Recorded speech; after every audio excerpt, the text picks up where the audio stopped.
Baik. Bismillahirrahmanirrahim. Assalamualaikum warahmatullahi wabarakatuh. Alhamdulillahirabbil alamin wal aqibatu lil muttaqin wala udwana illa 'alal zalimin. Usalli wa usallimu ala habibina wa syafi'ina Muhammad sallallahu alaihi wasallam wa ala alihi wa ashabihi wa man sara ala nahjihi ila yaumiddin, amma ba'd. Malam ini sebagaimana sudah dipaparkan di flyer atau di pengumuman-pengumuman, bahwa materi saya adalah seputar mengenal biografi para pahlawan. Yang saya maksud dengan pahlawan ini adalah orang-orang kreatif, orang-orang yang melakukan sesuatu yang mungkin orang lain tidak mampu untuk melakukan, orang-orang yang berprestasi, orang-orang yang kita anggap sebagai suluh di saat kegelapan, orang-orang yang sudah keletihan sementara dia tetap berteriak dengan lantang. Itu yang saya maksud dengan pahlawan. Dan para pahlawan itu tidak muncul di ruang hampa. Dia menjadi pahlawan karena ada usaha yang maksimal yang dia lakukan, sehingga layak untuk kita sebut dengan para pahlawan. Al-Quran menggelari pahlawan itu dengan istilah rijal. Allah berfirman, minal mu'minina rijal. Di antara orang-orang beriman ada para pejantan. Saya mengistilahkan dalam tema malam ini adalah para pahlawan. Pahlawan itu dia tidak mesti melakukan sesuatu yang muluk-muluk dalam hidup. Dia kadang-kadang bisa bersosok seorang ayah untuk sebuah keluarga kecil, bisa seorang ustadz untuk sebuah majelis taklimnya, bisa seorang guru di depan kelasnya ketika mengajar dengan serius dan gembira, jadi anak-anaknya, maksud saya anak didiknya adalah orang-orang yang jadi di kemudian hari, itu juga dikategorikan pahlawan. Yang saya akan bahas pada malam ini adalah salah satu contoh dari kepahlawanan itu, dan demikian juga dalam pertemuan-pertemuan kita yang akan datang. Yang saya akan bahas malam ini adalah Buya Hamka rahimahullah. Buya Hamka itu nama setelah beliau tenar gitu ya, sebagai penulis dan dianggap sebagai salah satu ulama yang pernah dilahirkan dari rahim Indonesia ini. Dan Buya Hamka sengaja saya pilih karena beliau ini pribadi yang unik. Beliau kita sebut ulama karena memang pakar dalam bidang keislaman, fikih, syariah, tasawuf, dan tauhid. Di sisi yang lain, beliau juga seorang penulis dan sastrawan. Kita kenal beberapa buku beliau, nanti kita akan paparkan sedikit banyak terkait dengan buku-buku hasil karya beliau, dengan tangan beliau sendiri. Kemudian juga beliau juga seorang politikus ulung. Jadi lengkaplah sudah ketokohan dan kepahlawanannya yang ingin kita bahas dari sosok Buya Hamka rahimahullah. Buya Hamka rahimahullah ini dilahirkan di Sungai Batang ya, di pinggiran Danau Maninjau di Sumatera Barat. Saya kebetulan dianugerahi kesempatan oleh Allah Subhanahu wa taala pernah pergi ke rumah beliau. Di sana beliau dilahirkan, kemudian bersama dengan orang tuanya sempat tinggal di situ. Kemudian kalau kita pernah pergi ke sana, kita akan menyaksikan di rumah kelahiran Buya Hamka ini sekarang jadi museum. Banyak dikunjungi oleh tokoh-tokoh terutama dari Indonesia, Malaysia, dan Asia Tenggara ini. Karena memang Buya Hamka ini dianggap sebagai milik Asia Tenggara, bukan hanya milik Indonesia. Karena itu wajar jika para turis di sekitar Asia Tenggara datang ke rumah kelahiran beliau ini. Di tahun 1908 beliau dilahirkan di pinggiran Danau Maninjau. Dan keindahan tentang latar belakang masa kecil, lingkungan hidup beliau ini akan kita banyak temukan dioramanya di buku-buku Buya Hamka, karangan Buya Hamka. Salah satunya adalah karya tafsir beliau yang disebut dengan Tafsir Al-Azhar. Kita bisa temukan ilustrasi-ilustrasi, gambaran-gambaran ayat Al-Quran itu. Kadang-kadang Buya Hamka menggunakan keindahan dan latar belakang indahnya Sumatera Barat lengkap dengan pernik-pernik Danau Maninjau yang ada di sana.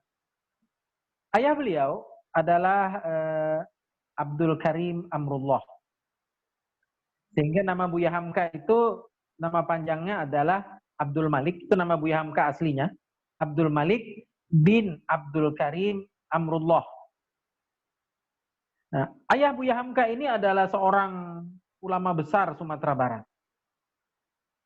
Yang orang Sumatera lebih tenar menyebut beliau dengan nama Haji Rasul. Haji Rasul ini adalah sedikit dari orang Indonesia di zaman itu yang menyelesaikan S3 di Al-Azhar, Mesir.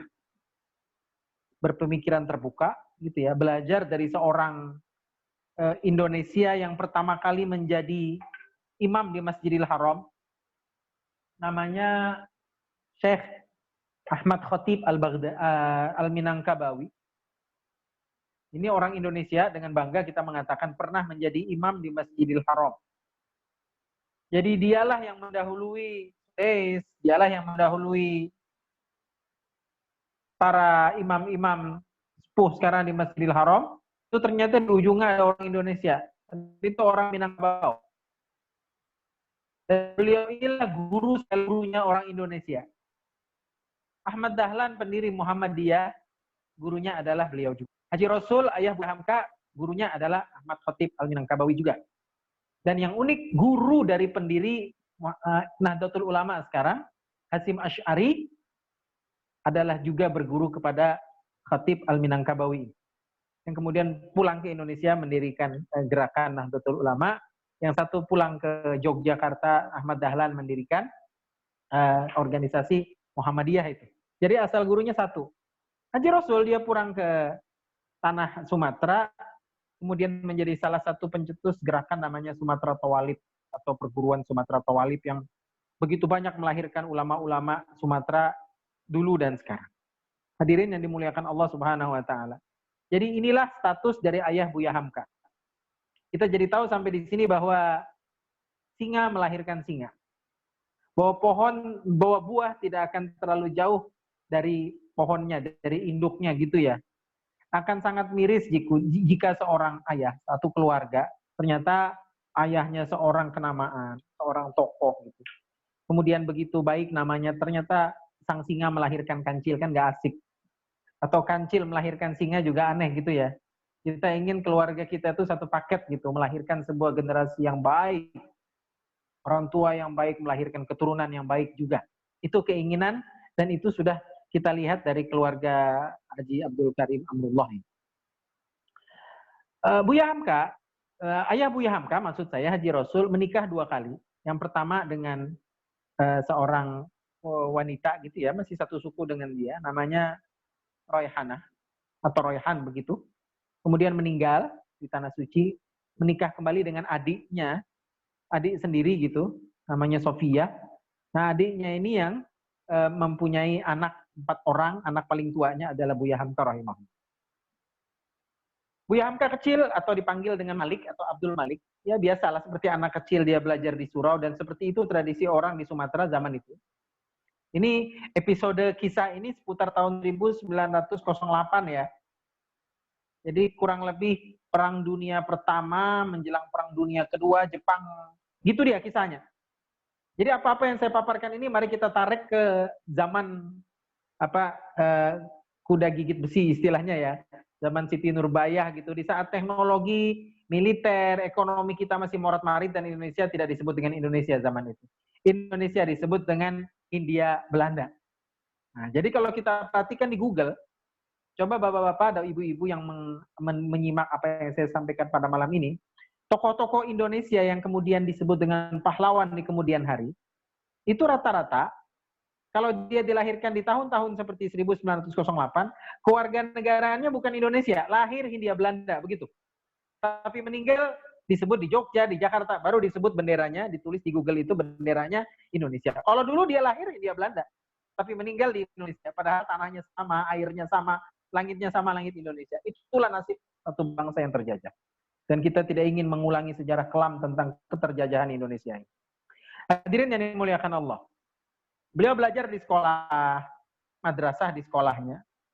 Sebenarnya ayahnya berkeinginan untuk menyekolahkan dia di sekolah negeri gitu ya, bukan sekolah desa, tapi kemudian sekolah pemerintah ini atau sekolah kegubernuran Hindia Belanda ini biasanya sampai kelas 4. Orang tua dulu menyebutnya sekolah rakyat, sekolah sampai kelas 4 gitu. Tapi karena telat mendaftar, akhirnya dia disekolahkan sampai kelas 3 SD saja. Dan ini pun di sekolah desa istilahnya. Jadi kalau sekolah desa sampai 1, kelas 2, kelas 3, kalau sekolah kegubernuran pemerintahan sampai dengan kelas 4. Tapi ini telat daftar, akhirnya sekolah di sekolah desa. Pada suatu hari ada masalah di keluarganya. Jadi Buya Hamka ini masa kecilnya tidak terlalu indah juga, diratapin juga ya susah gitu ya. Jadi di usia 7 tahun atau menjelang 10 tahun, rumah tangga sang ayah ini, Haji Rasul ini dengan ibunya Buya Hamka ini gonjang-ganjing. Jadi ada urusan apa namanya internal affair gitu ya. Sehingga pisah bapaknya dengan ibunya, si ayah menikah dengan istri yang lain, si ibu menikah dengan suami yang lain. Ibu Hamka ini terombang-ambing, namanya anak dengan keluarga yang terpisah begitu ya, kita harus akui gitu ya. Pasti ada efek pada psikologi sang anak. Dan ini terjadi pada Buya Hamka. Dia pernah menulis dalam sebuah ungkapannya, aku pergi ke rumah ayahku temu dengan ibu tiri. Kalau aku pergi ke rumah ibuku, aku bertemu dengan ayah tiri. Jadi dia nggak menikmati suasana yang seperti ini. Jadilah Buya Hamka anak yang dalam kondisi psikologi yang terguncang, dan disekolahkan oleh ayahnya di beberapa tempat gitu ya, tapi dia tidak pernah merasa enjoy di situ. Kecenderungan dia adalah untuk belajar ilmu-ilmu agama seperti ayahnya. Pada suatu hari Buya Hamka mendengar gitu, orang tuanya ingin sebenarnya menyekolahkan dia ke Timur Tengah, ke Mekah, ke Madinah, atau ke Mesir seperti yang pernah dinikmati oleh orang tuanya ini, yaitu Haji Rasul. Tapi kemudian Buya Hamka memberontak gitu, karena memang psikologi anak yang keluarga ada masalah gitu ya, dia memberontak, dia lari dari ayahnya, dia pergi ke Bengkulu, dia niat untuk pergi ke tempat yang lain gitu, tapi ternyata sampai di Bengkulu dia sakit, kemudian dikembalikan ke Maninjau atau ke rumah anduangnya. Anduang ini istilah orang Minang untuk memanggil nenek gitu ya, nenek dari pihak ibu atau ayahnya. Kemudian dia berusaha melarikan diri lagi dari ayahnya atau dari ibunya, dan dia berpetualang sebentar ke Pekalongan. Kenapa dia pergi ke Pekalongan setelah dari Jogja? Karena di Pekalongan itu ada abang iparnya dari kakak lain ibunya. Jadi ini memang keluarga Buya Hamka ini banyak jadi ulama. Di Jogja, ayahnya Buya Hamka punya adik namanya Ja'far Karim. Kan ayahnya Buya Hamka Abdul Karim Amrullah. Jadi ada adiknya di sana namanya Ja'far Abdul Karim, yang mengajak dia untuk ikuti pengajian yang mulai rame di Jogja itu, yang biasanya diisi oleh orang-orang Muhammadiyah. Karena memang kita tahu Muhammadiyah lahir di sana. Dia tertarik dengan kajian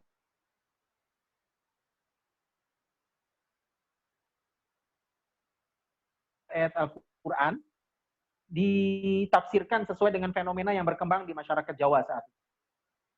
Dan Buya Hamka menyatakan dalam sebuah tulisannya, disitulah pertama kali dia begitu menikmati kajian tafsir. Tidak seperti yang sebelumnya.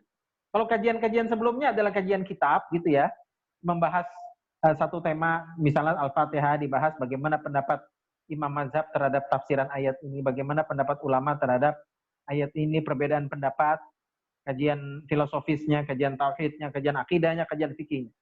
Tapi di Jogja dia menemukan kajian tafsir yang jauh lebih dia nikmati, karena tafsirnya sesuai dengan kondisi keindonesiaan, dan itu yang dia cari selama ini.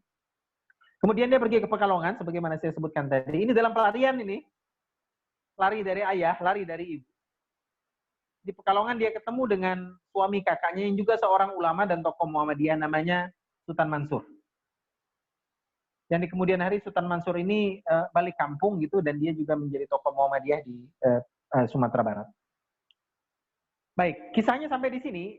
Buya Hamka tidak berlama-lama di tanah Jawa, dia balik lagi ke tanah Sumatera dan mulai mendaftar untuk bekerja.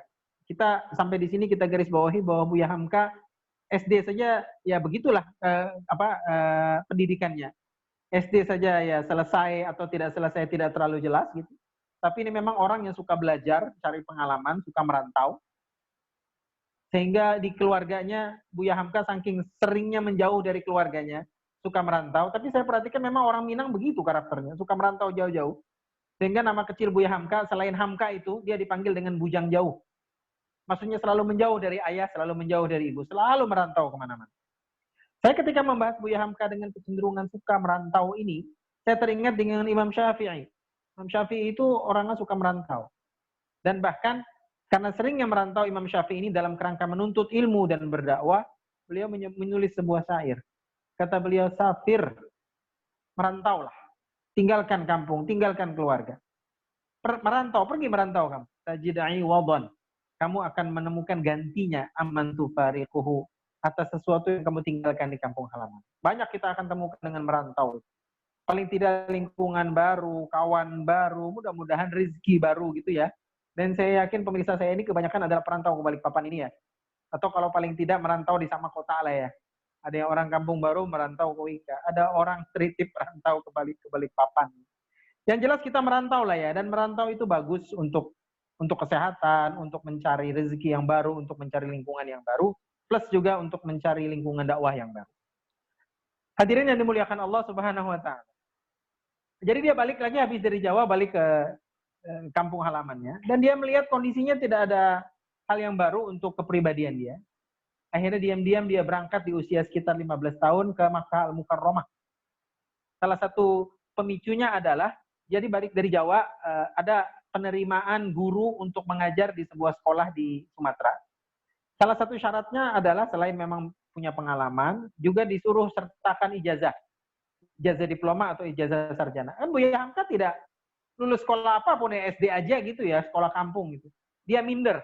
Dan bahkan kalau diminta dites untuk berbicara bahasa Arabnya terbolak-balik, artinya tidak pakar dan tidak layak untuk mengajar keislaman. Dia diejek-ejek oleh temannya, dan ini memotivasi dia bilang, saya harus berangkat ke Timur Tengah belajar bahasa Arab. Usia 15 tahun, Buya Hamka kemudian menumpang kapal yang datang dari arah Jawa. Dan biasanya kapal-kapal di zaman itu kalau mau berangkat haji, mereka akan pasti harus melewati Sumatera, kemudian singgah mengambil air tawar terakhir di Aceh, kemudian terus pergi ke arah Ceylon atau Sri Lanka, kemudian masuk ke pelabuhan Oman, baru berlabuh di Jeddah, baru menunaikan ibadah haji. Itu yang diikuti oleh Hamka. Dan kebetulan di atas kapal ini yang berlabuh berbulan-bulan sampai menuju Tanah Haram, Buya Hamka karena mereka melihat kebaikan akhlaknya, kebaikan tutur bahasanya, dan kelihatannya lebih memiliki pengetahuan agama dibanding jamaah haji yang lain, dia didaulat atau didapuk untuk menjadi imam di atas kapal itu. Dan dia terbiasa untuk membaca Quran dengan cara yang baik sebelumnya, belajar tajwid di kampungnya. Jadi wajar kemudian beliau didaulat untuk menjadi imam di kapal tersebut sampai ke Tanah Haram. Di Timur Tengah, selesai menunaikan ibadah haji, beliau ini bercita-cita untuk tinggal berlama-lama di Masjidil Haram, di tanah suci Makkah. Dan tempat pelabuhnya beliau adalah numpang sambil bekerja di Nang yang saya sebut namanya Ahmad Khatib Al-Minangkabawi, yang menjadi imam di Masjidil Haram itu. Nama mertuanya adalah Haji Al-Kurdi. Jadi orang Kurdi punya anak perempuan dinikahi oleh Ahmad Khatib Al-Minangkabawi. Dia kerja di percetakan orang ini, kemudian sambil mencetak buku, biasanya kan masih stensilan, masih cetakan gaya lama gitu, kan seperti sekarang komputer itu. Jadi lembaran demi lembaran sambil dia menjilid, kemudian mencetak buku itu, dia baca satu persatu. Coba perhatikan ya, orang yang gila baca ini kadang-kadang bisa lebih pintar daripada seorang yang kuliah di S1, S2, S3. Jadi sebenarnya kuliah itu, saya ingat tulisan atau ungkapan Rocky Gerung yang sering tampil di ELC itu. Kata Rocky Gerung, Anda kuliah menandakan Anda punya ijazah, tapi belum menandakan Anda seorang yang cerdas atau pintar. Tapi kalau Anda suka membaca, barulah Anda cerdas dan pintar. Itu ungkapan Rocky Gerung, dan saya setuju itu. Kadang-kadang kita dengan titel yang luar biasa lah. S-nya sampai 3, atau kalau boleh PhD, kalau di atas PhD ada lagi. Tapi kita malas membaca. Dalam setahun ini berapa buku yang sudah kita baca? Dalam kondisi lockdown ini berapa buku sudah kita khatamkan? Kalau bukan buku, acara apa yang paling bermanfaat untuk mengasah otak kita yang kita tonton di televisi? Discovery Channel sudahkah kita baca? History Channel sudah kita lihat atau tidak? Atau buku-buku apapun juga. Dan Buya Hamka itu yang terjadi pada beliau. Orang yang gila membaca. Dia baca-baca terus. Bahkan tadi di awal sebenarnya saya harus menceritakan. Jadi Buya Hamka itu di sela-sela waktu dia masih SD, karena terlalu sukanya membaca, dan dia tidak ada duit untuk beli gitu. Akhirnya dibukalah suatu hari perpustakaan di kampungnya, yang orang waktu itu harus menyewa buku dengan rupiah yang dia tidak punya. Dia putar otak bagaimana caranya. Datang dia kepada pemilik dari perpustakaan di situ. Dia bilang, "Tuan, saya ingin bekerja pada Tuan, tidak usah dibayar. Tapi kalau boleh bayarannya saya dikasih kesempatan untuk membaca buku-buku baru yang ada di perpustakaan ini." Terus ditawarkanlah Buya Hamka untuk bekerja di situ. Kerjanya adalah buku-buku seperti ini yang ada di perpustakaan, kan belum ada plastik covernya kalau zaman silam ya, ingat saya buat kita-kita yang milenial sudah kasep ini, usia 50 60. Kita ingat dulu ada buku-buku gini, dulu ada disampul dengan sampul plastik transparan gitu ya, supaya cantik. Nah, itu yang dilakukan. Kadang-kadang dia memperbaiki jilitannya gitu. Bayarannya nggak pakai duit, tapi saya diizinkan untuk membaca di perpustakaan gitu. Itu Buya Hamka rahimahullah, otodidak, suka membaca buku dengan latar belakang apapun agama dia baca, psikologi dia baca, antropologi dia baca, sehingga jadilah Buya Hamka orang yang begitu berpandangan terbuka terhadap Islam dan terhadap dunia. Hadirin yang dimuliakan Allah. Kita cerita sampai Buya Hamka di Mekah. Setelah 7 bulan, semua jamaah haji sudah pada yang pulang. Jadi orang kalau naik haji dulu beda dengan sekarang. Kalau sekarang kan memang ada batasnya, sekian lama ada di tanah suci, sebulan pulang. Kalau zaman silam karena jumlahnya. Bisa saya lanjutkan, Bapak-bapak? Ada suara berisik tadi masuk. Baik, saya lanjutkan ya. Jadi zaman dulu orang kalau naik haji karena eman-eman pulang cepat gitu ya, begitu sampai ke tanah suci, sudah lama jarak tempuhnya, mereka berlama-lama di sana. Sama juga dengan Buya Hamka. Tapi setelah teman-temannya atau jamaah haji pada pulang ke Indonesia, dia bertahan di sana 7 bulan lagi. Dia memang berencana dalam kisahnya bahwa dia akan tinggal lebih lama dan akan bermukim di Mekah, dia tidak akan pulang. Di saat yang bersamaan orang tua dan ayahnya di kampungnya di Maninjau tidak tahu bahwa dia sedang berada di tanah suci. Dia diam-diam memang melarikan diri misinya. Oke. Sampai kemudian dia bertemu dengan namanya tokoh politik sekalian tokoh muslim di Indonesia, namanya Haji Agus Salim, yang kebetulan ke tanah suci ingin menunaikan ibadah haji plus dengan umroh, dan dia kebetulan akan menghadiri sebuah konferensi tingkat tinggi umat Islam yang akan dilakukan di Timur Tengah, tapi tidak terjadi. Dia singgah ke tanah haram, tawaf gitu ya, kemudian melihat ada anak muda Indonesia, diajak bicara. Anak muda itu adalah Hamka. Dan Hamka bercerita keinginannya untuk bermukim lebih lama di tanah suci. Kata Haji Agus Salim rahimahullah, nggak bisa, kamu pulang ke Indonesia. Indonesia justru lebih memerlukan kamu. Kita punya istilah yang bagus untuk menggambarkan ini. Senikmat-nikmatnya hujan emas di kampung orang, lebih enak hujan emas di kampung kita. Artinya di Indonesia lah tempat kita berjuang. Berapa lama kita berada di Timur Tengah. Berapa lama kita di Eropa, di Amerika. Dan saya ingat B.J. Habibie rahimahullah. Kita akan membahas tentang sosok B.J. Habibie di kemudian hari. B.J. Habibie itu padahal sudah mapan ekonominya di luar negeri. Punya rumah, punya tanah, punya jabatan, bekerja di sebuah perusahaan pesawat terbang yang bonafit di Jerman. Tapi dia punya semangat menggelora untuk membangun Indonesia. Ketika dipanggil oleh Soeharto untuk pulang, dia pulang. Karena sekali lagi pepatah atau metafor kita mengatakan bahwa senikmat-nikmatnya hujan emas di kampung orang, lebih baik hujan emas di kampung kita sendiri. Itu yang dilakukan oleh Buya Hamka. Dia pulang dan ayahnya terkejut. Karena ternyata ayahnya mengira selama ini Buya Hamka itu ada di Bengkulu, atau ada di Medan, atau ada di Jawa bersama dengan kakak iparnya. Tapi ternyata dia berangkat ke tanah suci. Dan pertemuan itu adalah pertemuan yang mengharukan antara ayah yang kehilangan anaknya dan anak yang telah lama berpisah dengan ayah. Untuk mengobati kerinduan itu dan demi supaya ingin berbaik-baik dengan relasi dan hubungan dengan ayahnya, Buya Hamka di tahun itu menikah. Ingat saya tahun 1926 dengan seorang pilihan ayahnya namanya Siti Raham. Siti Raham ini kemudian memberikan anak 12 orang, 2 orang yang meninggal dunia. Dan sudah meninggal rata-rata anak beliau ini. Dan saya terakhir mengikuti diskusi dengan beberapa anak Buya Hamka, salah satunya yang masih hidup adalah Ibu Azizah. Wallahu alam ya, itu apakah masih hidup beliau atau tidak. Ini kisah tentang Buya Hamka bisa kita ikuti dari buah bibir atau penuturan anak Buya Hamka sendiri, namanya Ibu Azizah, yang memang usia beliau sudah renta saat ini. Bisa dilihat di YouTube kok kisah ini. Baik, rekan-rekan dan hadirin yang dimuliakan Allah. Kemudian Buya Hamka pergi lagi ke Jawa, dan sampai di Jawa dia melihat dan berguru kepada beberapa orang tokoh Di antaranya yang begitu mewarnai pemikiran beliau, dia pulang dari Timur Tengah ini kan biasanya seorang mahasiswa Indonesia atau orang Indonesia yang belajar agama di Timur Tengah, itu pulang pasti membawa ide-ide tentang fikih, tentang kajian-kajian syariat, sama dengan Buya Hamka. Nggak ada yang lain di benak beliau kecuali tema tentang itu.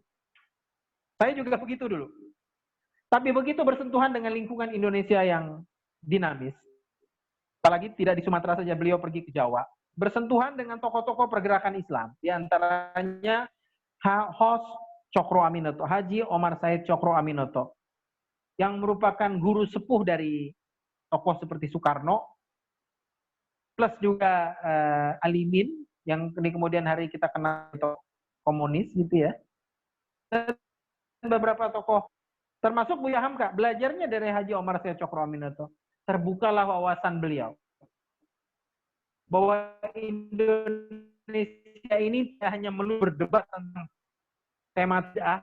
Memang yang oleh Buya Hamka dan dialek Islam di Sumatera zaman itu adalah bicara tentang tema kaum tua dengan kaum muda. Ini adalah peninggalan tema fikih mulai zaman Imam Bonjol ketika berbicara dan memerangi kaum tua yang notabene-nya pembawa aliran tua. Sementara Imam Bonjol dan teman-temannya berusaha untuk memurnikan akidah Islam atau berusaha untuk menyesuaikan adat istiadat tidak bertentangan dengan sunnah.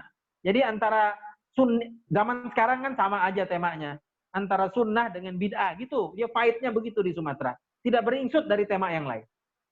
Ini yang ada di benak Buya Hamka ketika berada di Sumatera. Begitu pindah ke Jawa, beliau menemukan fakta yang jauh lebih dahsyat. Yaitu peperangan Asia Raya. Jepang ingin menjajah. Sebelumnya VOC dengan company-nya. Dan ini bagaimana menghadapi ini? Nggak bisa berbicara tentang sunnah aja. Memilih aja. Tapi harus lebih luas lagi pertempuran. Pertempuran di bidang apa? Di bidang kemanusiaan. Di bidang konstitusi, di bidang kenegaraan. Dia memasukkan sebuah vocab yang baru dalam benak beliau, yaitu dunia politik. Bagaimana Indonesia ini sesuai dengan perpolitikan Islam yang ada di zaman ini. Itu yang ada di benak beliau. Terbukalah beliau, kemudian kebetulan ada sebuah organisasi yang baru digagas. Sebenarnya sudah lama gitu ya, cuma mulai ramenya di Jogja, di Jawa, di Jakarta saat itu, ya, organisasi Muhammadiyah, dan beliau bergabung. Dan beberapa kali diutus oleh Muhammadiyah untuk melancarkan dakwah Islam dengan ormas Muhammadiyah, diantaranya di Yogyakarta, kemudian di Sumatera, kemudian yang terakhir beliau menjadi konsul Muhammadiyah di Makassar untuk beberapa bulan. Rekan-rekan yang dimuliakan Allah, itu kisah tentang Buya Hamka dari segi pemikiran, terutama bagaimana perubahan pemikiran beliau setelah berada di Jawa, setelah sebelumnya berada di Sumatera. Kita ingin melihat sekarang beberapa buku-buku yang ditulis oleh Buya Hamka. Buya Hamka ini, saya sebut tadi ulama sekaligus seorang sastrawan, pujangga. Jarang-jarang ada ulama yang seperti ini. Kita menyaksikan ulama itu rata-rata di Indonesia sekarang ini ya, alumni Madinah, alumni Azhar gitu. Dia akan berbicara dalam kapasitas dia. Dia menulis tentang akidah, ceramah tentang sirah, seperti saya kurang lebih begitu. Tapi jarang menjadi penulis, jarang menjadi pujangga. Kalau kita lihat ke zaman klasik Islam, itu Imam Syafi'i. Imam Syafi'i seorang mufti, seorang ahli fikih, sekaligus juga orang pujangga. Imam Syafi'i itu pernah punya buku masterpiece beliau, yang isinya adalah tema-tema dan prosa-prosa syair-syair yang indah tentang Allah, tentang cinta, tentang Nabi SAW, tapi semuanya diungkapkan dalam bentuk prosa dan syair. Dalam sebuah masterpiece beliau namanya Diwan Asy-Syafi'i. Itu karya sastra. Buya Hamka kelihatannya meniru itu. Nah, biasanya Buya Hamka kalau pergi ke sebuah tempat dan beliau merasa ada hubungan romantis dengan tempat tersebut, beliau menulis buku. Entah dalam bentuk sebuah novel roman, atau kadang-kadang sebuah karya ilmiah keislaman. Salah satunya ketika beliau ditugaskan ke Makassar, di sana muncul kemudian sebuah buku beliau yang kita kenal dengan nama Tenggelamnya Kapal Van der Wijk. Mungkin rata-rata tahulah kisah ini. Dan wallahu alam saya dengar dulu pernah dijadikan sebuah film gitu ya, diambil dari latar belakang novel romantis ini. Karena memang bercerita bagaimana latar belakang yang berbeda, yang satunya bukan orang pendatang ke Makassar, itu latar belakangnya begitu, tenggelamnya kapal Van der Wijk ini. Kemudian beliau juga pernah sempat mengajar jadi guru privat di sebuah kebun teh gitu atau kebun karet di daerah Delhi di Medan. Ketika berada di sana, beliau menyaksikan bagaimana nasib para buruh dipekerjakan di kebun-kebun pemilik para inlander atau mohon maaf orang-orang Belanda. Dan beliau kemudian menulis merantau ke Delhi atau merantau ke tanah Delhi. Itu karya beliau. Kemudian ketika beliau juga menunaikan ibadah haji untuk kesekian kalinya, pulang-pulang sudah membawa sebuah buku, judulnya adalah Di Bawah Lindungan Ka'bah. Dan saya rekomendasi untuk kita yang hidup di generasi tahun 2020 ini, jangan pernah lupa untuk membaca prosa-prosa atau novel-novel religius atau novel-novel keislaman seperti yang pernah ditulis oleh Buya Hamka ini. Karena isinya banyak sekali petuah-petuah untuk kita yang muda-muda yang hidup di zaman sekarang. Dan isinya, walaupun isinya kurang lebih roman gitu ya, dan ada unsur-unsur percintaan, tapi kita pinggirkanlah masalah itu, perdebatan tentang urusan itu. Kita mengambil yang baik-baik dari kisah-kisah seperti itu, karena semuanya berisi petua dan wejangan tentang berislam, tapi disampaikan dalam bentuk novel dan romantisme zaman itu. Saya lihat buku-buku Buya Hamka ini sekarang banyak di reprinting, dicetak ulang gitu, di percetakan-percetakan di Indonesia. Nah, jadi sempat hilang karya-karya ilmiah seperti ini, namun kemudian muncul kembali dicetak dengan cetakan yang lebih lux dari sebelumnya. Ini menandakan bahwa betapa karya-karya sastra seorang tokoh dan ulama seperti ini memang sangat diperlukan karena banyak tunjuk ajar yang dipakai di dalam buku tersebut. Buku itu saya perhatikan dicetak di Indonesia, kemudian waktu di Malaysia di perpustakaan-perpustakaan, toko buku Islam, karya-karya Buya Hamka itu berjejer di sana, dibaca orang dan dijadikan acuan orang dalam sastra Melayu di rantau Asia Tenggara ini. Hadirin yang dimuliakan Allah, buku Buya Hamka yang paling fenomenal, yang sampai sekarang saya punya gitu ya, peninggalan dari almarhum ayah saya, dan memang dicetak ulang juga dengan cetakan yang lux sekarang ini, adalah tafsir Al-Azhar. Ini tafsir khas Indonesia. Tidak ada tandingannya sampai sekarang. Walaupun kita tahu ada tafsir Al-Munir atau Al-Misbah, punya Quraisy Shihab, ayah dari mata Najwa itu atau Najwa Shihab. Tapi saya pribadi kurang enjoy gitu ya dengan tafsir-tafsir selain Al-Azhar untuk lingkungan Indonesia. Jadi tafsir Al-Azhar ini mengikuti kepada cara para pentafsir yang modern, dia membahas ayat-ayat Al-Quran dengan menggunakan pendekatan dan sampel Indonesia. Nah gitu, itu yang membedakan. Sehingga kita merasa bahwa ayat-ayat Al-Quran itu hidup dengan lingkungan keindonesiaan kita, tanpa menafikan kaidah-kaidah tafsir yang harus ada dalam sebuah tafsir. Dan ini kelebihan Buya Hamka. Dan yang lebih penting lagi, bukan sekedar tafsirnya, tapi di mana dan bagaimana kondisi Buya Hamka menulis tafsir Al-Azhar itu adalah sebuah kisah yang perlu ditulis sendiri gitu ya. Dan ternyata sebuah produk katanya. Ini kalau bicara marketing. Sebuah produk itu akan terjual dengan laris, akan lebih dibaca orang, dibeli orang, kalau produk itu memiliki history, latar belakang sebuah produk. Ini tafsir Al-Azhar ini ditulis oleh Buya Hamka bukan dalam kondisi santai dengan menggunakan komputer dengan segala macam ketajaman intuisi, tidak. Tapi buku ini ditulis di tahun 1964, 65, 66, 2 tahun ditambah 4 bulan, dan itu beliau lalui di sebuah penjara di Bandung. Jadi di penjara gitu. Karena ada tuduhan bahwa beliau subversif berusaha untuk menjatuhkan kekuasaan Soekarno di zaman itu. Tahun 64, 65, 66. Ditahan 2 tahun 4 bulan. Buya Hamka mengatakan kalau bukan karena anugerah Allah Subhanahu wa taala dan kasih sayang, dengan aku di penjara, di dalam penjara seperti ini, niscaya tafsir Al-Azhar tidak akan pernah bisa aku selesaikan. Yang dimuliakan, betapa banyak orang dirundung duka, dirundung kesialan, dirundung kenestapaan. Tapi karena dia adalah orang-orang yang berkepribadian besar, dia tidak memandang sebuah musibah itu sebagai sebuah musibah. Tapi pahlawan atau orang besar adalah orang-orang yang pandai membalikkan situasi dan kondisi. Ini Buya Hamka di penjara. Kalau ada orang di penjara, yang terjadi adalah merutuki nasib. Menyumpah serapah takdir kadang-kadang. Tapi Buya Hamka tidak. Dia berada di penjara 2 tahun 4 bulan. Dia bilang apa? Dulu aku tidak bisa sholat tahajud di luar. Dengan di penjara, sholat tahajud itu setiap malam kulakukan. Dan dia bilang apa? Selama itu aku bisa khatam Al-Quranul Karim 100 kali selama di penjara. Dan itu mustahil bisa aku lakukan. Dan aku melakukan salat qobliyah ba'diyah full di penjara itu. Dan aku bisa menghatamkan tafsir Al-Azhar di penjara. Nah, ini dia kisah yang luar biasa juga yang patut kita pelajari dari kisah-kisah orang lain. Karena memang ada sebuah pepatah Arab mengatakan, masaibu qaumin 'inda qaumin fawaidu. Musibah yang menimpa satu kaum adalah ibroh atau keteladanan buat orang lain. Kita lihat ada kasus seperti ini menimpa Buya Hamka. Di mata kita adalah sebuah kesialan. Tapi Buya Hamka pandai membalik kesialan itu menjadi sebuah keuntungan. Sehingga selesailah beliau menulis sebuah tafsir Al-Azhar yang begitu fenomenal. Saya teringat juga di zaman silam ada seorang ulama kita yang baik dan soleh.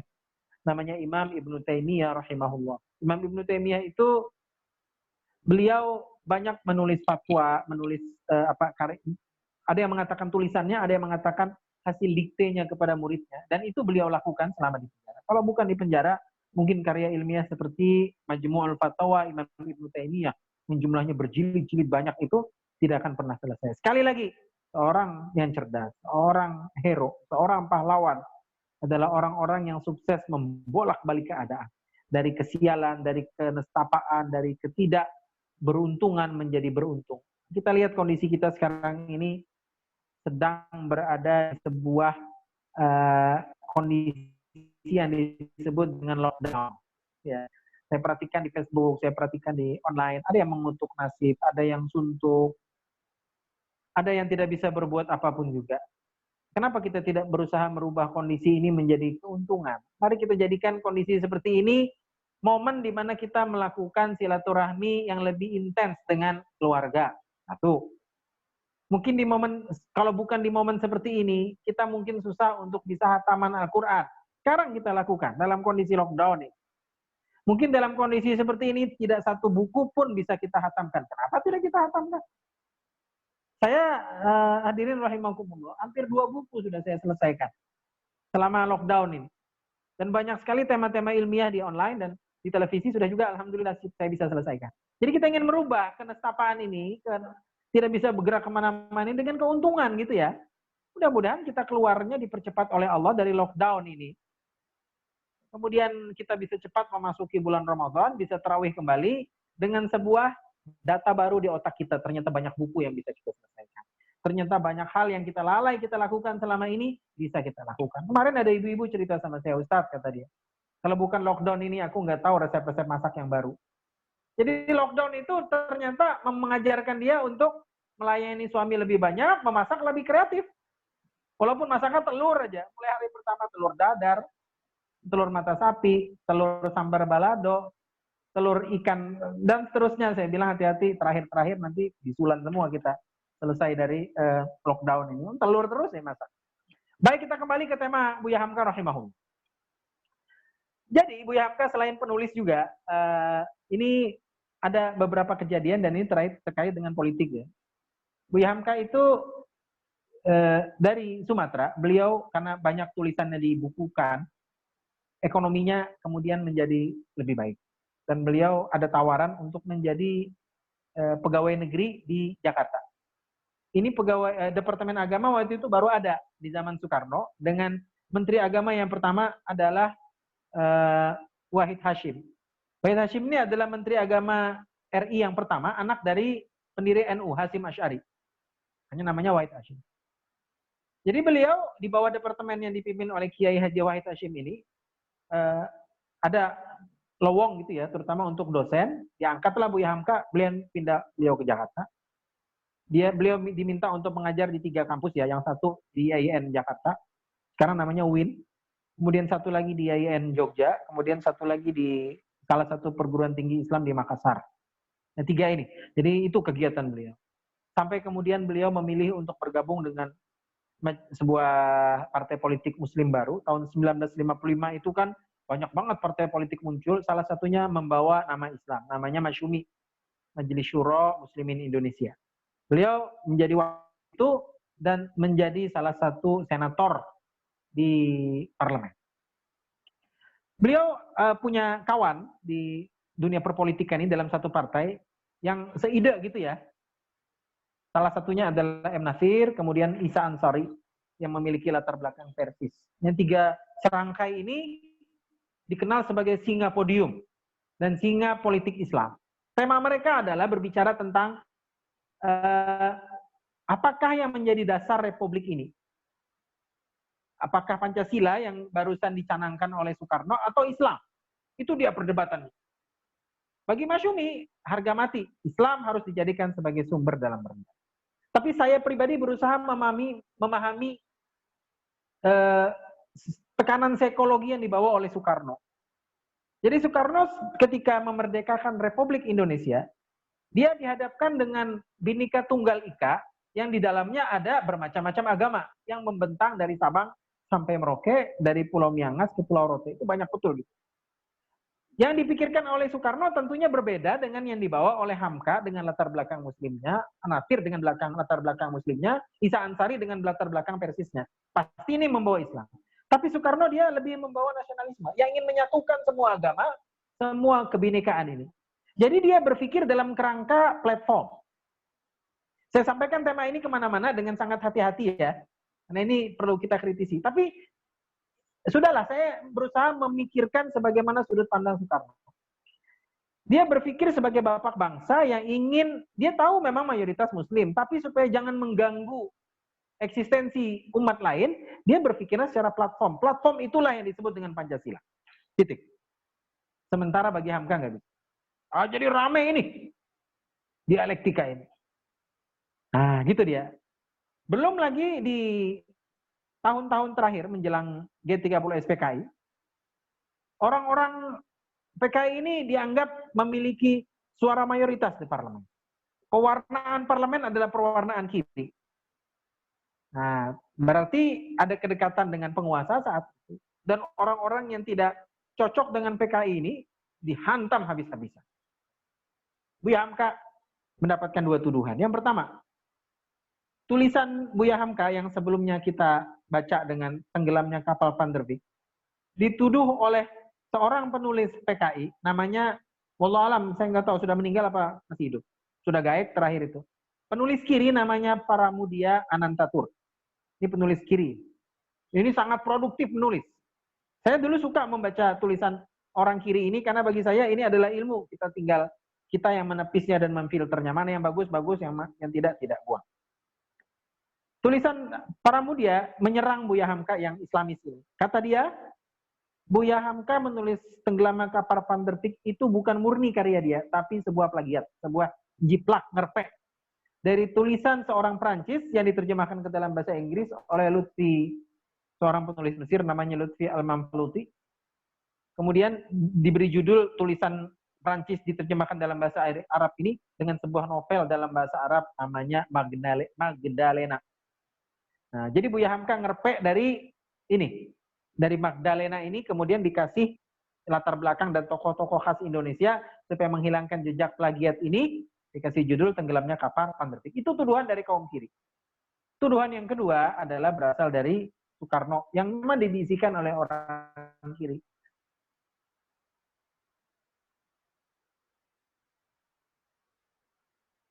Buya Hamka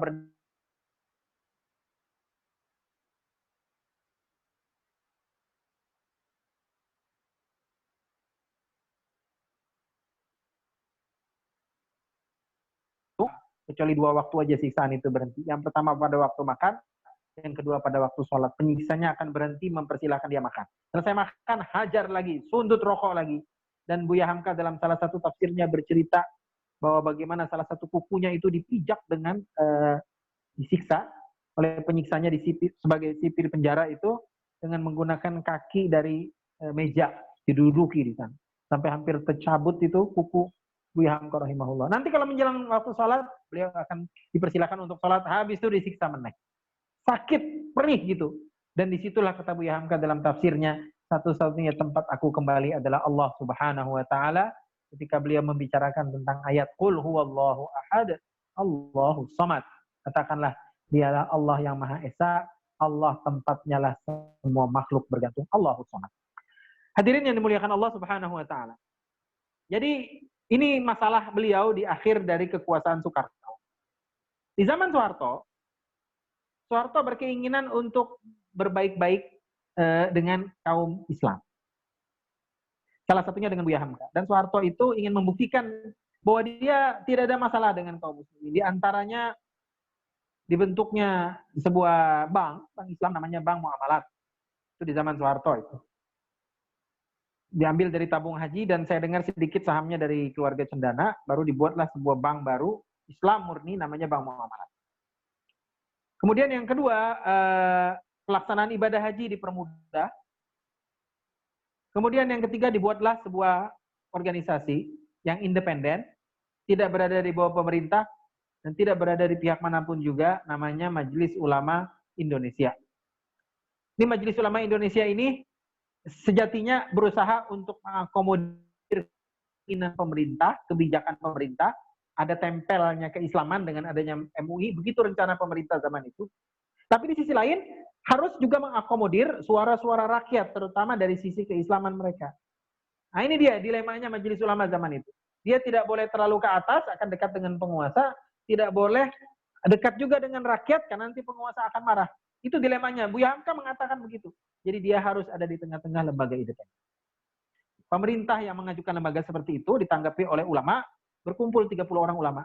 Siapa yang berhak untuk memimpin Majelis Ulama? Dan semua mata tertuju kepada tokoh kita hari ini, Buya Hamka rahimahullah. Baik, Buya Hamka menerima dengan beberapa catatan. Di antaranya lembaga MUI ini harus independen. Satu. Yang kedua, dia ingin agar apapun juga ketika independensi lembaga ini dikotori, dia akan diselesaikan. Dan yang ketiga, Buya Hamka tidak ingin mengambil 1% pun gaji dari lembaga MUI ini.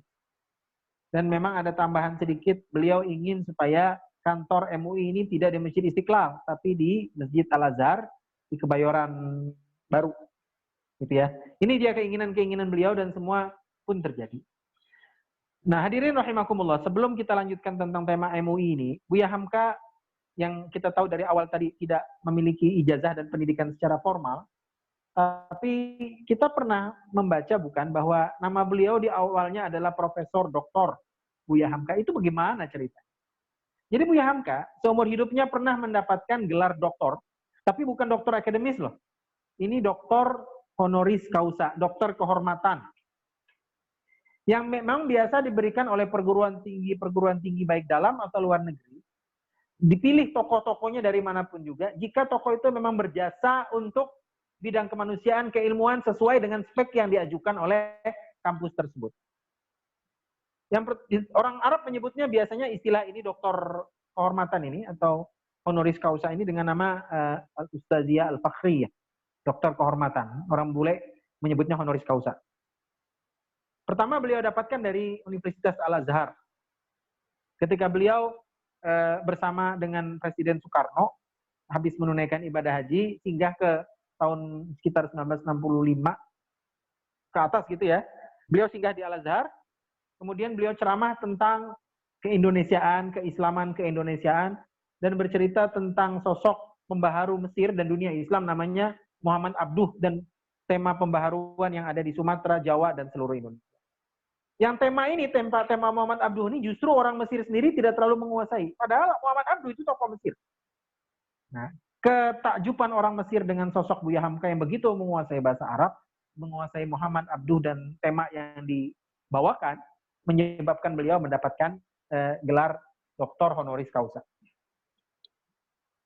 Waktu itu yang jadi rektor atau grand chef-nya Al-Azhar namanya Syekh Muhammad Saqib rahimahullah. Kemudian yang kedua, beliau juga mendapatkan gelar Ustaziyah Fakhriyah atau honoris causa ini dari Universiti Kebangsaan Malaysia. Ini kampus saya dulu di Malaysia. Apa jasanya? Jadi Buya Hamka ini dianggap berjasa untuk memajukan sastra Nusantara. Dan dianggap tokoh yang memperjuangkan dan menghidupkan sastra-sastra Melayu setelah sebelumnya angkatan lama gitu ya, kan Buya Hamka ini angkatan Balai Pustaka ya, pujangga baru. Sementara pujangga lama itu sudah tidak ada penerusnya lagi yang patut dicatat gitu. Tapi Buya Hamka mampu untuk menghidupkan kekayaan pujangga Melayu lama, baik Melayu Indonesia atau Malaysia. Sehingga beliau dikasih gelar di Universitas Kebangsaan Malaysia UKM yang terletak di Bangi gitu. Dan beliau bergelar itu. Jadi doktornya atau profesornya itu adalah profesor bukan akademis ya. Tapi ya itu saya katakan sekali lagi, kadang-kadang kita menemukan ada orang kuliah S1, S2, S3, tapi disuruh berbicara, disuruh menyelesaikan masalah, disuruh diskusi ilmiah, nggak bisa apa-apa gitu. Dan itu memang kata Rocky Gerung tadi, itu menandakan Anda sudah kuliah. Tapi menandakan Anda cerdas, Anda pandai, oh belum. Sampai Anda berdiskusi, Anda banyak membaca, Anda banyak berdialektika, berdinamika dengan keilmuan dan pengetahuan, barulah Anda disebut sebagai orang ahli.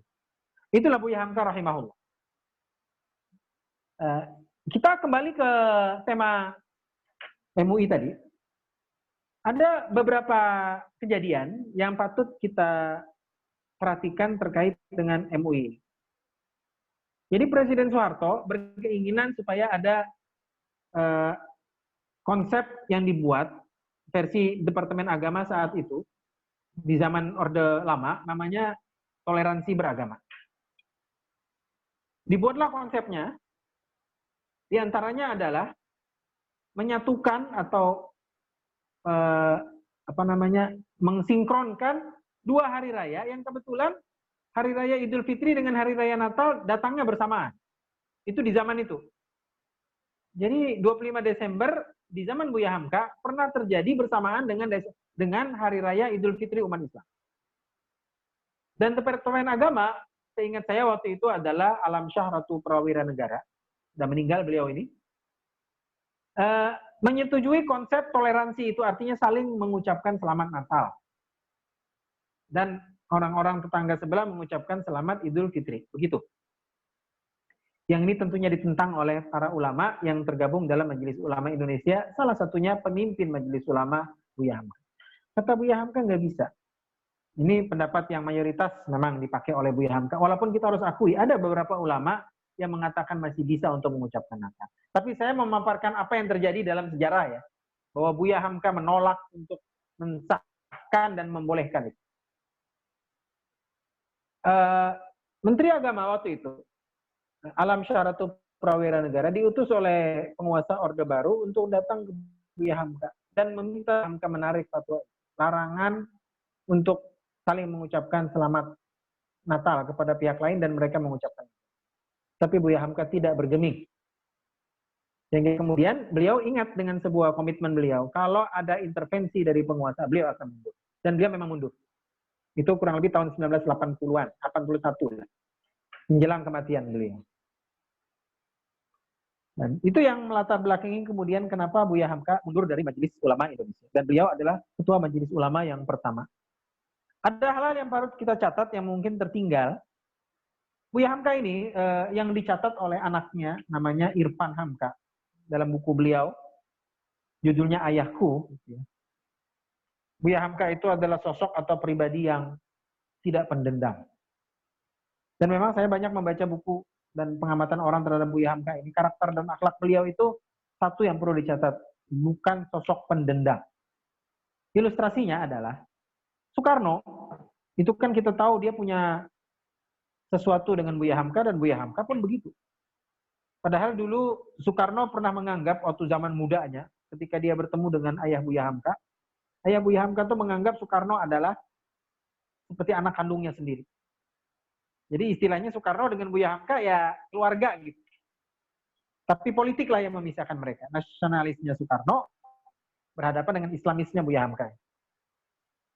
Belum lagi tuduhan terhadap Buya Hamka melakukan makar yang ingin membunuh atau menggulingkan Soekarno. Ini mengkristal dan menyebabkan tidak akurnya secara pemikiran, secara politik antara dua tokoh republik ini. Tapi pada akhir hayat seseorang, kisah kadang-kadang berkait. Minggu sebelum ajal, dan dia sudah ngerasa gitu, ajalnya sudah dekat, dia menulis surat dan minta disampaikan melalui ajudannya kepada Buya Hamka, yang isi suratnya kurang lebih, kalau aku meninggal, mohon yang menyolatkan aku adalah Buya Hamka. Bayangkan, ini luar biasa nih Buya Hamka. Dia datang begitu saja, padahal anak-anaknya berkata, ayah akan datang kah? Bukankah orang ini yang memenjarakan ayah? Bukankah orang ini yang memberikan tuduhan kepada ayah subversif? Itu bukan main-main, bisa hukuman mati. Tapi apa jawabnya Buya Hamka dalam buku Ayahku itu?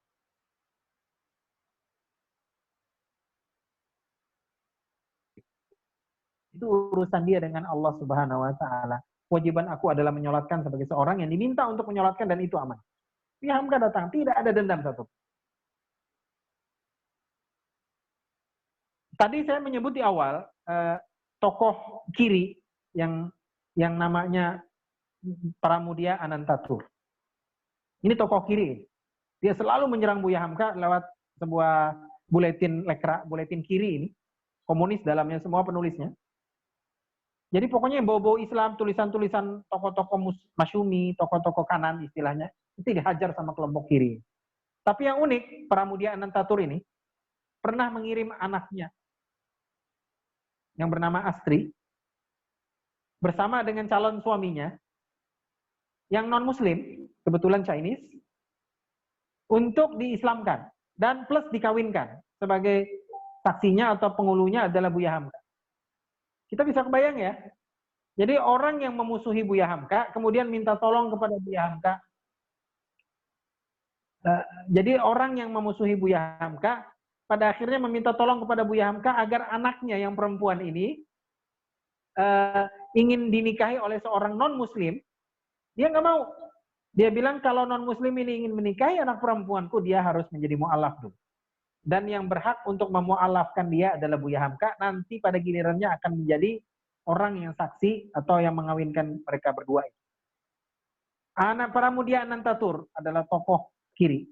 Buya Hamka adalah lawannya, tokoh kanan muslim. Tapi begitu berurusan dengan urusan seperti ini, ketika dia ditanya oleh sebuah majalah, Pak Pram, kenapa Anda memilih Buya Hamka untuk urusan perkawinan anak Anda? Untuk urusan perjodohan anak Anda dengan non-muslim untuk dijadikan mu'alaf. Dia bilang apa? Saya untuk urusan keislaman seperti ini lebih tenang jiwa saya kalau itu yang ngurusin adalah Buya Hamka, bukan yang lain. Bayangkan. Ini yang hilang mungkin ya dari tokoh politik kita sekarang ini. Atau ini dendam ini loh yang masalah ya. Saya pribadi juga, kita sama lah ya semua. Kita kalau ada masalah dengan seseorang, itu akan kita dendam lama. Sampai kadang ada anekdotnya, tidak ku kawinkan sama anakku, kamu tidak boleh dikubur dekat kuburanku. Tidak akan teguran 7 turunan. Kadang-kadang begitu kita ngomong. Padahal apalah artinya? Yang berhak dendam lama itu adalah Allah Subhanahu wa taala. Karena dia ada salah satu asma dari Allah, nama Allah yang indah adalah Al-Muntaqim, yang dendam kepada orang kafir. Buya Hamka, Insya Allah, dia tidak punya dendam itu. Bahkan Nabi SAW pernah menceritakan kepada sahabat akan lewat orang, kata Nabi, orang ini dia ahli surga. Lewat orang dengan tampilan yang luar biasa indahnya, flamboyan, ganteng, wangi. Kata para sahabat, ini pasti ahli surga yang dimaksud Nabi SAW. Tapi ternyata Nabi SAW mengatakan bukan. Lewat orang tampilannya biasa, sangat sederhana gitu ya. Bahkan cenderung orang itu kalau ada dan lewat pun tidak ada yang menoleh. Kata Nabi, inilah ahli surga. Abdullah bin Amr bin Auf yang hadir di situ penasaran dia, ini orang kok bisa gitu dianggap sebagai ahli surga oleh Nabi, padahal secara tampilan lahiriah biasa banget. Akhirnya dia cari alasan bagaimana supaya bisa ke rumah orang itu, dan kita tahu kisahnya ini tenar ya, dia tidur di rumah orang itu, dia perhatikan qiyamul lail tidak, melakukan amalan-amalan yang luar biasa juga nggak ada gitu. Cuma yang dia perhatikan orang itu kalau malam ngulet gitu ya, gini lagi tidur, balik kanan, balik kiri, cuma menyebut subhanallah atau Allah itu aja. Besok pagi dia penasaran dan dia tanyakan, kenapa Nabi menyebut engkau sebagai ahli surga padahal engkau masih berjalan di muka bumi? Kata orang itu, saya tidak melakukan apa-apa, tapi mungkin ini resepnya. Saya sebelum tidur di malam hari, saya berusaha untuk membuang jauh-jauh unek-unek saya, ketidaksukaan saya, kedendaman saya terhadap orang lain. Dan saya tidur dengan tenang, bangun pun dengan. Jadi ini mungkin yang dijadikan resep oleh Buya Hamka sehingga beliau panjang umurnya, awet muda. Sehingga saya meninggal usia 70 lebih, 73 atau 75 tahun. Dengan penyakit yang tidak terlalu parah sebelumnya, memang penyakit tua, ada komplikasi ya, sudah meninggal, wajar. Jadi memang penyakit itu saya pernah lihat di sebuah tulisan gitu ya. Muncul bukan karena penyakitnya itu sendiri, tapi pemicunya karena terlalu galau, sering jealous sama orang lain, hasad, dengki, dan seterusnya. Itu yang memicu, termasuk zaman corona ini. Jadi kalau kita terlalu sering galau, khawatir yang berlebihan, jadinya zat imun di tubuh kita itu menjadi hilang. Coba kita bawa happy lah. Ini dengan lockdown ini kita baca yang nikmat-nikmat, lawakkah kita baca cerita-cerita lucu lah. Kita terlalu sering sudah, walaupun jangan ditinggalkan juga info-info seliweran, ada yang hoak, ada yang benar. Corona aja setiap hari yang saya perhatikan. Mulai dari corona hitam, corona putih, cara menyelesaikan corona, minum sirih supaya hilang corona. Corona aja di benak kita. Jadi kita bayangkan, orang kalau 24 jam membaca corona, bukankah kita akan menjadi galau dan gusar, tidak ada harapan hidup, seolah-olah kepala langit di atas kepala kita sudah runtuh dan tidak ada harapan. Padahal kita ingin juga hidup dengan damai, dengan sentosa gitu ya, dengan kebaikan, dengan positif, sudut pandang yang baik, dan mudah-mudahan kita keluar dari semua musibah ini dengan kemudahan yang diberikan oleh Allah Subhanahu wa Ta'ala. Baik, ada beberapa pertanyaan yang harus saya baca di sini. Gimana cara bacanya ini, admin? Siap, Ustaz. Saya baca. Anda izin bacakan, Ustaz, boleh, ya? silakan. Kalau yang ada pertama, yang mau bacakan pertanyaannya, boleh, Ustaz, boleh. Apakah ada hubungannya Buya Hamka dengan host Cokro Aminoto? Tafadhol, Ustaz. Ya, itu pertanyaannya. Baik. Apakah ada hubungan antara Buya Hamka dengan Haji Omar Said Cokro Aminoto? Kita lihat Haji Omar Said dulu ya. Haji Omar Said Cokro Aminoto ini adalah tokoh pergerakan Islam yang dulu menggerakkan para pedagang di pasar Solo gitu ya. Ketika mereka melihat bahwa dagangan mereka ini akan lingkup atau akan tersaingi dengan datangnya para pedagang Cina. Apalagi mereka dinarbobokan oleh para penjajah Belanda gitu ya. Sehingga mundurlah dagangan orang-orang pribumi ini. Itu beliau gerakkan gitu.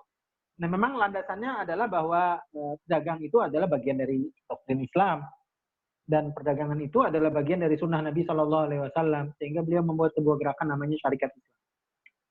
Haji Omar Said ini disebut dengan raja tanpa mahkota oleh Belanda, dan kalau boleh Jawa punya raja lagi katanya tanpa mahkota, raja itu adalah Haji Omar Said Cokro. Beliau punya kos-kosan, seingat saya di Surabaya gitu.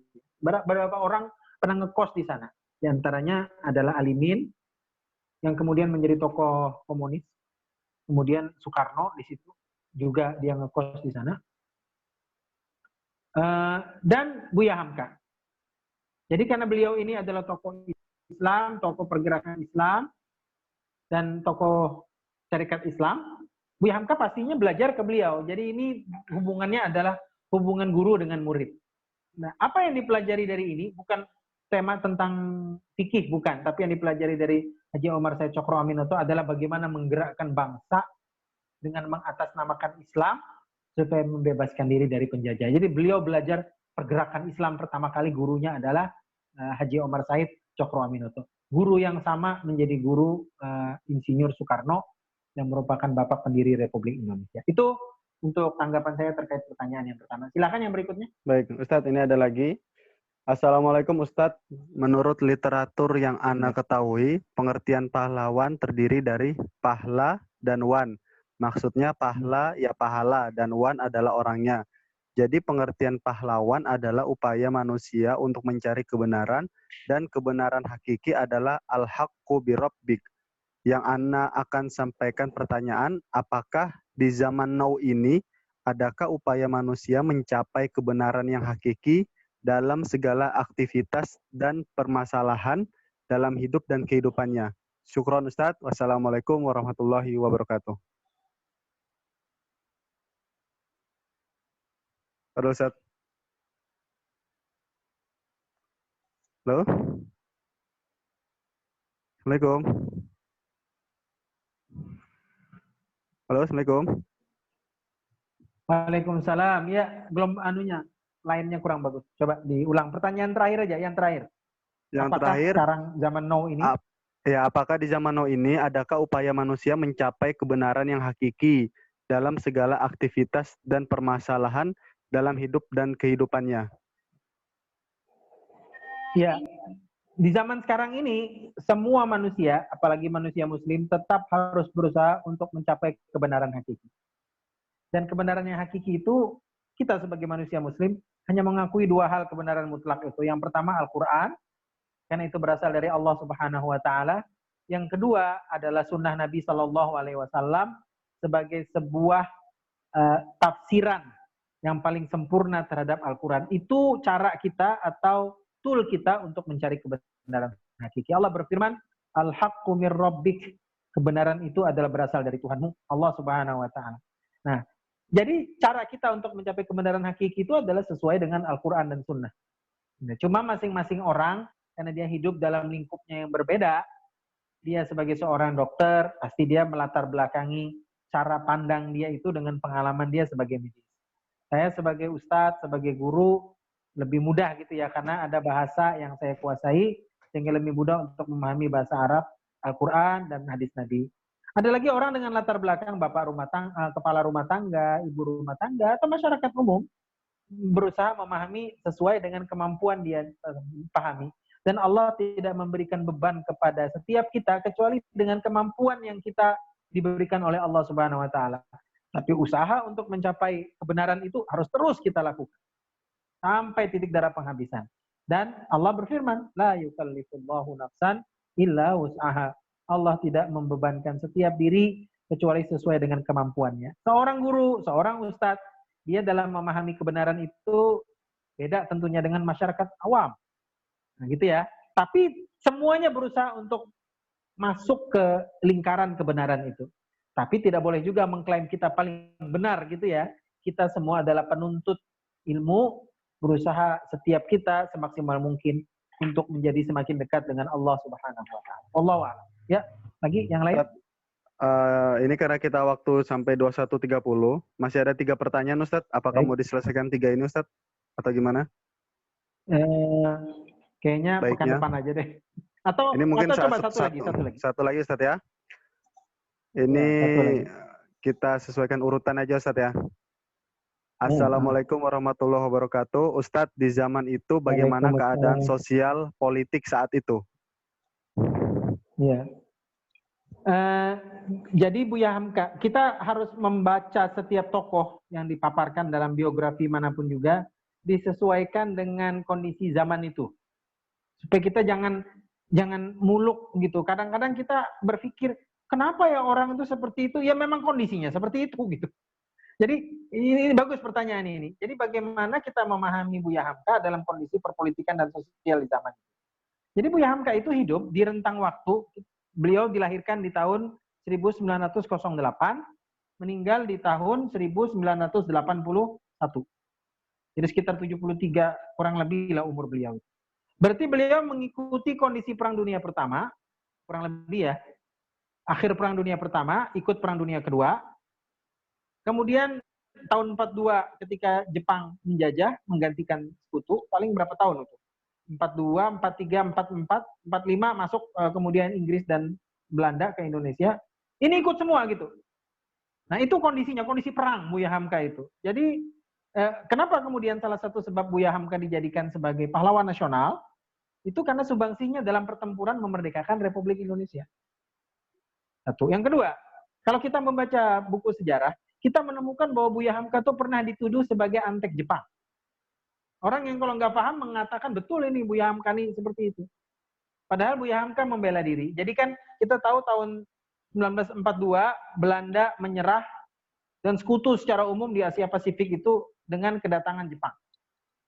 Dan Jepang perlu base camp di Nusantara ini, dipilihlah Indonesia. Dan salah satu pertempuran heroik Jepang melawan Belanda itu ada di mana? Kita harus tahu loh, ada 2 untuk Kalimantan ini. Satunya di Tarakan, satu lagi Jepang itu melawan Belanda, saat sekutu ya. Satu lagi di Balikpapan ini. Kita harus banyak membaca buku sejarah. Nah, kita kembali kepada masalah Buya Hamka. Jadi Buya Hamka pernah dituduh beliau antek penjajah Jepang. Karena Jepang ketika datang ke Indonesia, mereka pinter gitu. Beda dengan pendekatan Belanda. Belanda menggunakan pendekatan frontal. Dibunuhi, bumi hanguskan, pecah belah dan jajahlah. Jepang beda. Jepang datang dengan muka manis, simetris, setengah 1 cm, 1 cm sama. Kemudian membuat slogan sebagai abang dari Asia Raya. Dan kita bertempur melawan penjajah kulit putih, melawan imperialis Amerika, dan seterusnya gitu ya. Dan Indonesia karena bagian dari Asia Raya harus membantu saudara tuanya yang dari Jepang. Bagi Buya Hamka ini kesempatan bagus. Kita keluar dari penjajah yang ini sekarang datang baik gitu ya. Itu di persepsi Buya Hamka dan banyak orang seperti itu. Bahkan Soekarno berprinsip sama. Bisa kita lihat loh di YouTube ada. Soekarno menjadi corongnya Jepang. Karena di awal-awal Jepang menjajah Indonesia 1942, memang bermuka manis, semua belum sadar. Tapi begitu mereka lihat tahun 43 Romusa dibentuk, banyak orang mati gara-gara pekerja paksa itu. Kemudian ada Jugen Ienfu, yaitu gadis-gadis Indonesia dijadikan budak seks oleh tentara Jepang. Kurang lebih aja kata mereka, kita ini keluar dari mulut buaya masuk ke mulut singa. Jadi setelah itu Buya Hamka merubah taktik perjuangan. Dia anti Jepang. Dan dia pernah memfatwakan haram orang Indonesia melakukan taiso. Taiso itu yang gini kalau pagi-pagi menghadap ke matahari terbit atau menghadap ke Tokyo. Kita hanya melakukan itu menghadap ke Ka'bah dalam posisi sedang ruku atau sujud menghadap Allah Subhanahu wa taala. Ini perjalanan hidup beliau gitu ya. Sampai kemudian bagaimana kita melihat begitu prinsipilnya Buya Hamka dalam hal akidah. Karena ditempa dengan lingkungan yang seperti itu. Buya Hamka kalau urusan akidah nggak ada, tapi urusan fikih itu menarik Buya Hamka, begitu elastisnya Buya Hamka. Saya mau kasih 2 contoh baru kita cukupkan pertemuan ini. Jadi tema yang kita bicarakan adalah Buya Hamka strike dalam hal akidah, tapi dalam hal fikih begitu-begitu elastis. Jadi Buya Hamka ini pernah, boleh nanti kita akan jawab di pertemuan yang akan datang untuk pertanyaan yang tidak terjawab. Buya Hamka ini pernah di masjid beliau kedatangan seorang khatib namanya Kiai Muhammad Nuh, yang ini Abdullah Syafi'i, dan beliau ini adalah tokoh Betawi di Jakarta. Orang Betawi mesti tahu nama ini, tokoh NU kenamaan di Jakarta. Akan khutbah di masjid beliau di Masjid Al-Azhar di Kebayoran. Dan orang tahu bahwa masjid ini kalau khutbah Jumat pasti azannya sekali. Tapi Buya Hamka mempersilahkan tokoh NU ini karena beliau akan diundang sebagai khotib di situ sebagai pembicara dalam khutbah Jumat untuk azan 2 kali. Nah, coba perhatikan ya. Begitu elastisnya Buya Hamka dalam memahami azan 2 kali untuk salat Jumat itu. Dalam sebuah kesempatan saya pernah juga mendapatkan sebuah kisah bahwa Buya Hamka pergi ke sebuah pesantren di Jawa Timur yang itu adalah pusatnya Nahdiyin, kalangan NU. Kemudian oleh pesantren itu karena ini ustadz ulama besar kondang datang dan tokoh Muhammadiyah diminta untuk menjadi imam. Beliau datang ke sana rombongan, satu call gitu, satu mobil dari Jakarta. Semua tokoh Muhammadiyah, anak-anak muda Muhammadiyah. Anak-anak muda Muhammadiyah ini ikut juga sholat subuh. Itu kebetulan sholat subuh, Buya Hamka diminta jadi imam. Mereka tunggu apa yang dilakukan Buya Hamka terhadap kunut. Karena mereka tahu Muhammadiyah anti kunut. Ini masjid sarangnya NU, wajib kunut. Buya Hamka menjadi imam, kemudian beliau di rakaat terakhir selesai ruku, beliau berdoa, Allahumma hdina, fasih lagi, hafal lagi. Allahumma hdina fiman hadait wa afina fiman afait, sampai terakhir. Selesai sudah. Ini memang sarangnya NU. Begitu keluar, selesai pamitan pagi itu, selesai makan pagi, pamitan dengan tuan rumah di pesantren tradisional itu, naik mobil, pulang ke arah Jakarta. Di mobil anak-anak muda Muhammadiyah ini heboh. Kata mereka, gimana Buya, kita ini kan dididik untuk memahami sunnah. Menurut kita tidak ada itu kunut dalam salat subuh. Kita Muhammadiyah. Kata Buya Hamka, apalah masalah kita? Bukankah Allah menyuruh kita untuk bersatu padu bersama? Salat subuh kita sepakati adalah sesuatu yang wajib ditunaikan. Dan di masjid untuk kaum laki-laki, itu kita sepakati. Adapun masalah kunut adalah masalah khilafiyah. Nah, itu coba lihat pandangan Buya Hamka begitu simpel, begitu sederhana. Kita tahu beliau tokoh Muhammadiyah. Tapi demi untuk menjaga hati, dan beliau tahu ini adalah tempat di mana orang terbiasa untuk menunaikan subuh dengan kunut, maka beliau lebih mengutamakan persatuan. Itu. Demikian juga beliau terakhir, kisah ini, sebelum saya tutup. Menjelang bulan Ramadan, di Masjid Al-Azhar yang baru pertama kali dipakai untuk menunaikan sholat tarawih di tahun itu, tahun 81 atau sebelumnya, beliau didaulat untuk menjadi imam. Tapi beliau tetap saja minta kesepakatan kepada jamaah di belakangnya. Kita mau sholat tarawih ini 11 rakaat apa 23 rakaat? Coba bayangkan. Ini yang kita perlukan sekarang. Para guru kita, para ustadz kita. Walaupun kita tahu yang di benak kita ini yang rajih, ini yang sunnah buat kita, ini yang terbaik. Tapi janganlah pilihan-pilihan kita itu tidak kita keluarkan ke publik, kita jadikan paksaan ke publik untuk memilih ini. Sebab kadang-kadang ada sesuatu itu bukan masalah qat'i, bukan harus seperti itu. Tapi memang ini dari imam mazhab berbeda-beda pendapat dalam sholat tarawih, ada yang 11, ada yang 23 rakaat, ada juga seperti kunut tadi kasusnya. Baik hadirin rahimakumullah, mudah-mudahan ini yang bisa kita sampaikan pada malam ini. Ketokohan Buya Hamka itu mudah-mudahan jangan berhenti sampai tahun 81 saja. Mudah-mudahan ada anak keturunan kita yang menjadi penerus ulama-ulama seperti ini. Dan doa saya setiap pertemuan seperti ini adalah satu, ya Allah, jangan jadikan rahim Ibu Pertiwi kami kering dari melahirkan para pahlawan. Aku qouli hadza wa astaghfirullahal azim. Subhanakallahumma bihamdika asyhadu an la ilaha illa anta astaghfiruka wa atubu ilaik. Assalamualaikum warahmatullahi wabarakatuh. Waalaikumsalam warahmatullahi wabarakatuh. Jazakumullah khairan Ustaz atas penjelasan yang sangat bermanfaat sekali untuk kami semua. Ya, baik, para jamaah, sudah berakhir kajian online kita malam hari ini. Semoga bermanfaat. Sampai ketemu lagi di kajian online berikutnya.